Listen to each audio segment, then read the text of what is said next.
So I originally wasn't going to make this video because I didn't really think that there's anything all that special to show or talk about. Whenever I make a video, I always want there to be something of value to either show or talk about, and with this bandsaw cabinet, I just really didn't expect that to be the case. I didn't really feel like taking the time to build this stand to begin with, and wanted to get it done as quick as possible because I'm kind of tired of building all these shop projects, so that meant I really didn't want to have to mess with filming it, but I told myself to film the process anyway and see what happens. And boy, am I thankful I did, because I ended up stumbling upon 3 things I want to share with you all that I learned and that I think you might find interesting. We'll start by looking at my design process. I always create my own 3D models to help me figure out measurements and get a good idea of how all the pieces of the project are going to come together. I never really show this in any of my videos, but since this is a small project, I figured it would be a great example to provide a peek behind the curtain, so to speak.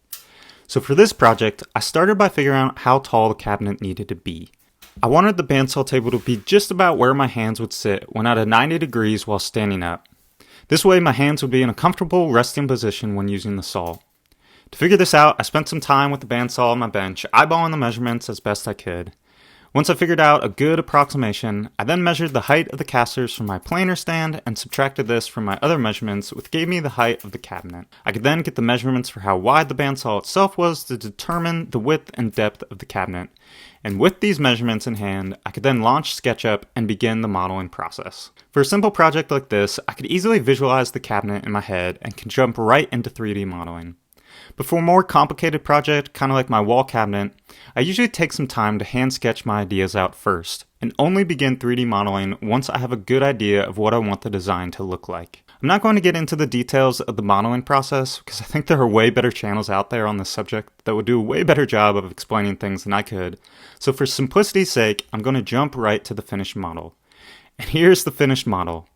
I can then make a copy of this, and what I like to do is color code each piece. Then taking a copy of this color-coded model, I can lay out each piece on the same horizontal plane so that I can easily show the dimensions of each piece. With a more complicated project, I'll usually break down the project into its different parts, but since this was such a small project, all the pieces were able to fit onto the screen at one time. The last step is to take a screenshot of the measurements and airdrop it to my phone so that while I'm out in the shop, I can easily reference the screenshots to see the measurements of each piece. I know 3D modeling can seem pretty daunting and complex at first, but it is something I'm so thankful that I took the time to learn. The biggest benefit of 3D modeling is that it provides me the ability to easily resize different parts of the project. If I finish an initial design and find I don't like the height of the project, for instance, I can easily change the height to what I need it to be in a matter of seconds, something that just isn't possible with hand drawings. And the other huge benefit with 3D modeling is that once the design is finalized, I can easily get the dimensions of each piece, whereas this isn't so easy to do on paper. All this to say that I think learning the basics of 3D modeling is something I would suggest to all woodworkers should take the time to learn.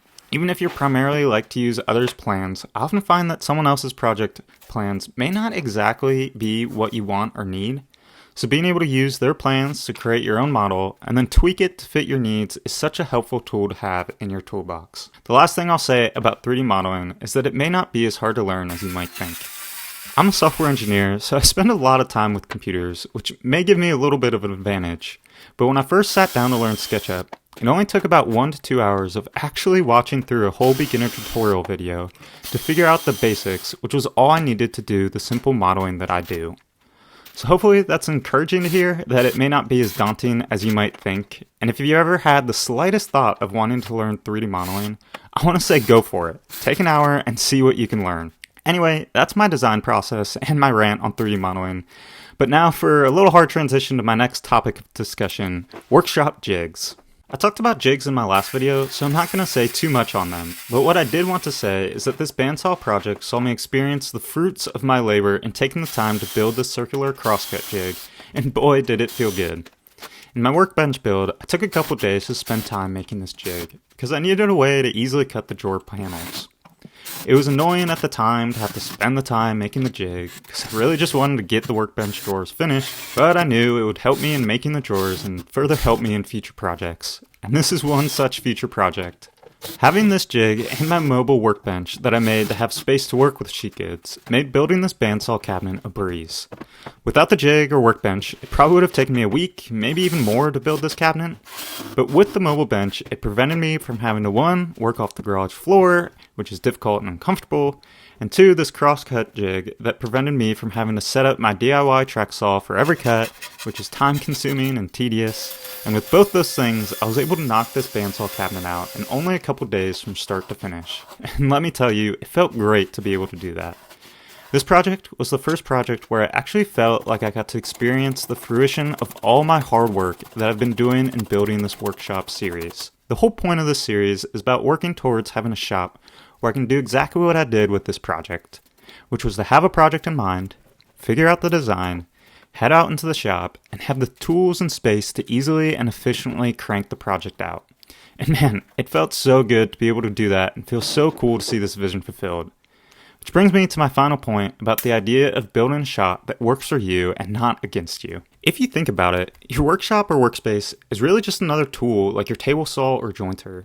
And so the question becomes, is your workshop an effective tool that is helping you or an ineffective tool that is outdated, inefficient, disorganized, and overall hindering you from making the projects you want to make? For me, my favorite part about woodworking is what I'll call the bench work.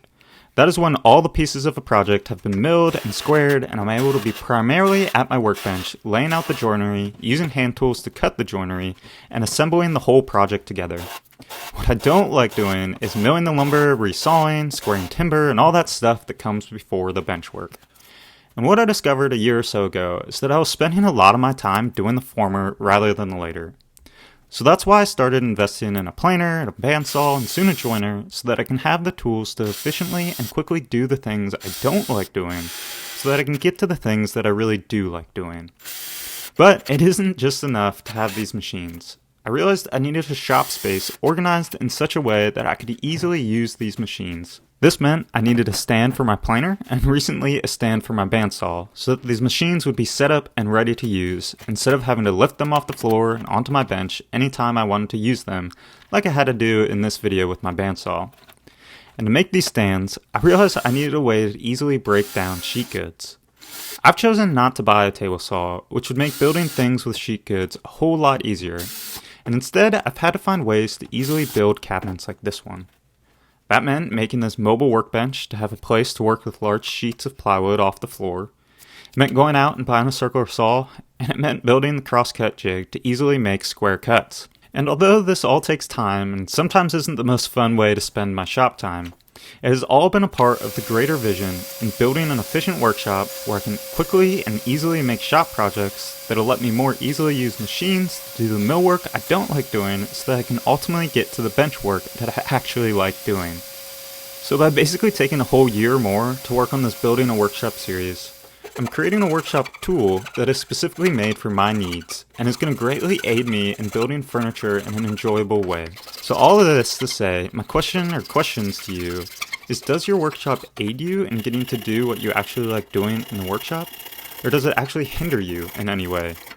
And what is special to your workshop that requires creative solutions? For example, I don't have a table saw, so I need to think of a way to work around that. Maybe you have a very tiny workshop and need to find creative ways to work efficiently in that. Maybe all your shop needs is to take a day to clean and organize things so it's not such a mess and easier to work in. I think these are important questions to take some time and consider, because the workshop is really just another tool in your toolbox that is only useful to have around if it's serving you in some way. So I originally thought this bandsaw cabinet would just be a quick little project that I needed to get done. But in the end, it served as a great reminder to why I'm spending time building up my workshop and has encouraged me and motivated me to want to continue working on my shop. And speaking of which, my next project I'm getting ready to work on is wood storage for the shop. So subscribe if you haven't already so you don't miss my next video where we're going to be talking all about wood storage.